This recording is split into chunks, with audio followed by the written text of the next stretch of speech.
Nakalimutan mo ba ang iyong password sa iyong Facebook or sa anumang application sa inyong cellphone?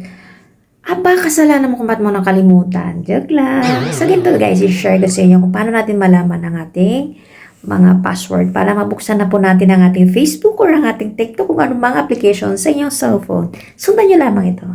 Dito na tayo sa ating mahiwagang cellphone. So, ang una nating gagawin ay pupunta tayo sa ating settings sa ating cellphone. So, ayan. Nandito na tayo sa settings at hanapin natin ang Google Services. Ayan.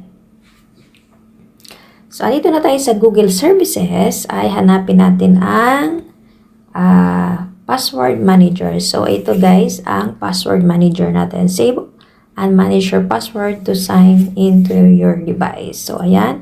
Pindot natin ito ang Password Manager. So, andito na tayo guys. Ito na po ang ating mga application na nakalimutan natin ang password. So, ayan. Ipisahan natin dito sa ating Facebook. So, ayan. Ito guys, enter your screen lock. So, ang ibig sabihin nito ay ang screen lock natin sa ating cellphone. So, ayan. Ayan, nabuksan na natin. So, itong una, ayan, ito ang ating mga password. Ayan. So, example natin ito. Buksan natin. So, ayan, ang ating password. So, ayan, ganito lang ang iyong gagawin. At pwede nyo lang mabuksan ang inyong mga accounts. Ayan guys, marami tayong password.